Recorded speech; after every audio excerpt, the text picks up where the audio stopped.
Imamat 10. Nadab dan Abihu, anak-anak Harun, masing-masing mengambil kedupaannya, dan mereka menaruh api ke dalamnya, lalu membubuhkan dupa di atasnya. Mereka mempersembahkan api asing ke hadirat Yahwe yang tidak diperintahkannya kepada mereka. Maka keluarlah api dari hadirat Yahwe dan melalap mereka, lalu matilah mereka. Berkatalah Musa kepada Harun, "Inilah yang telah Yahwe firmankan dengan mengatakan, Aku harus dikuduskan di dalam mereka yang mendekat kepadaku, dan aku harus dimuliakan di hadapan seluruh umat." Lalu Harun berdiam diri. Musa memanggil Misael dan Elsafan, anak-anak Uziel, paman Harun, dan berkata kepada mereka, "Datanglah, angkatlah saudara-saudaramu dari depan ruang kudus ini keluar perkemahan." Mereka datang, lalu mengangkat mereka yang masih berpakaian imam itu keluar perkemahan, seperti yang telah Musa katakan. Lalu berkatalah Musa kepada Harun dan kepada Eleazar, serta kepada Itamar anak-anaknya, "Janganlah engkau menggunduli kepalamu dan mengoyakkan pakaianmu, supaya kamu tidak mati, dan dia menjadi murka kepada seluruh jemaat. Mengenai saudaramu, haruslah segenap keluarga Israel meratapi keduanya yang mati terbakar api Yahwe itu.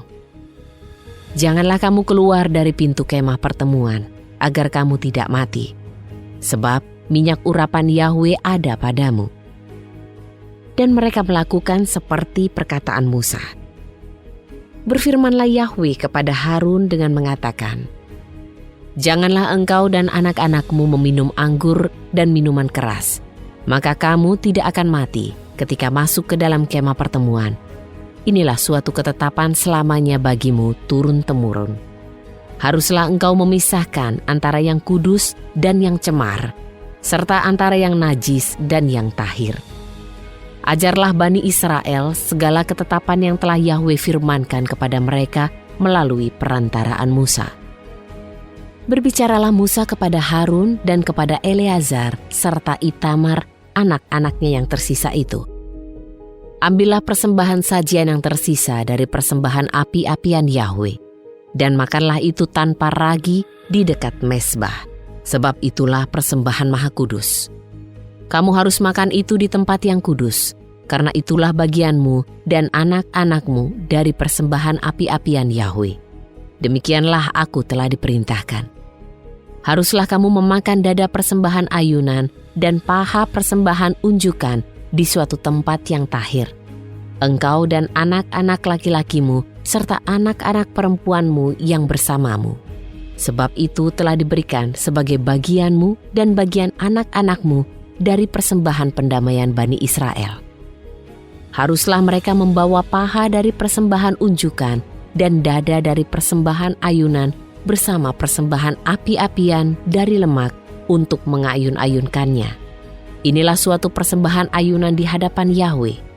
Hal ini akan menjadi ketetapan selamanya, seperti yang telah Yahwe perintahkan kepadamu dan anak-anakmu."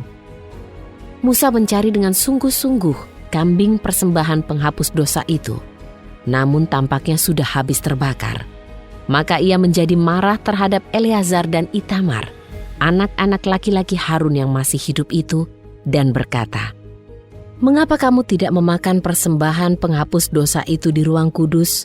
Karena hal itu adalah persembahan maha kudus, dan dia memberikannya kepadamu untuk menanggung segala kejahatan jemaat dan mengadakan penebusan atas mereka di hadapan Yahwe. Lihatlah, darahnya tidak dibawa masuk ke ruang kudus bagian dalam. Kamu seharusnya benar-benar memakannya di ruang kudus seperti yang telah kuperintahkan." Berkatalah Harun kepada Musa, "Lihatlah, hari ini mereka telah mempersembahkan persembahan penghapus dosa dan persembahan bakaran mereka di hadapan Yahwe. Hal-hal semacam ini telah terjadi padaku. Bahkan seandainya hari ini aku makan persembahan penghapus dosa, apakah itu akan berkenan di mata Yahwe?" Musa mendengarnya, dan hal itu dipandang baik di matanya.